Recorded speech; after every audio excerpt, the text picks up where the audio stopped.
On a foggy morning in September 1600, Japan's fate was decided. Over 150,000 warriors gathered in the fields of Sekigahara, some driven by loyalty, others by ambition. The result? The bloodiest and most decisive battle in Japanese history. This is the story of how Tokugawa Ieyasu rose to power, and how the age of the samurai changed forever. After the death of Toyotomi Hideyoshi, Japan entered a fragile period of peace. His young son Hideyori was too young to rule, and a council of 5 elders was appointed to support him. Among them was Tokugawa Ieyasu, the most powerful daimyo. Over time, Ieyasu began consolidating power, making secret alliances and strengthening his influence. This alarmed Ishida Mitsunari, a loyal Toyotomi administrator. Mitsunari was not a famed warrior, but a skilled bureaucrat with sharp political instincts. He believed Ieyasu aimed to seize control and betray the Toyotomi legacy. He began rallying Western daimyo to stop him. This wasn't just a personal rivalry. It was a struggle over the future of Japan's political structure. As someone who's majored in Japanese history, I find this early tension especially compelling.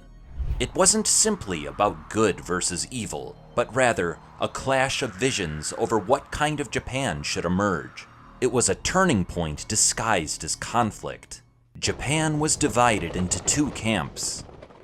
The Eastern Army, led by Tokugawa Ieyasu.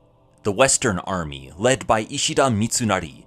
The battlefield was Sekigahara, a narrow, misty valley in central Japan, surrounded by steep hills and flowing rivers. It was both scenic and strategically significant. Ieyasu had around 74,000 men. Mitsunari had close to 82,000.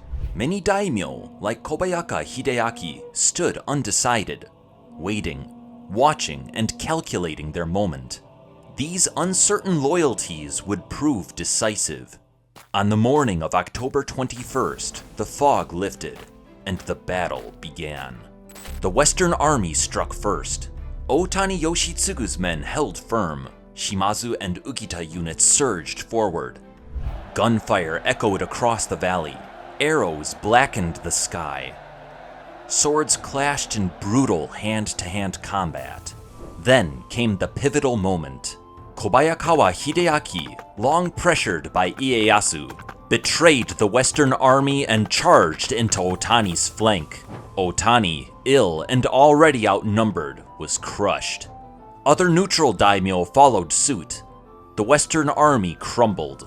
Some, like Shimazu Yoshihiro, refused to surrender. He led a desperate charge straight through enemy lines, a maneuver now legendary as the Shimazu retreat. By afternoon, over 30,000 men were dead. Ishida Mitsunari was captured, publicly paraded, and executed.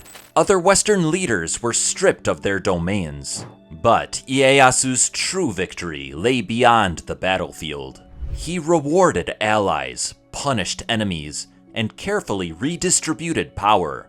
Even powerful clans like the Mori were reduced in status, despite their limited role in the battle. From a historian's point of view, Ieyasu's post-war handling was perhaps his most masterful move. He didn't just win the war, he made sure no one could challenge him afterward. That's the mark of a true strategist. 3 years later, he was named shogun. The Tokugawa shogunate would go on to rule Japan over 260 years. Sekigahara wasn't just a military clash, it was a transformation. It marked the end of the age of independent warlords and the rise of centralized control. The samurai remained, but their role changed. Peace came, but at the cost of autonomy. Today, the valley of Sekigahara is quiet. Stone monuments stand where warriors once fell. The mist still rolls in, like a memory that won't fade. The Battle of Sekigahara was not just a clash of swords. It was a war of timing, loyalty, and political power. Through strategy, diplomacy, and betrayal, Tokugawa Ieyasu unified Japan.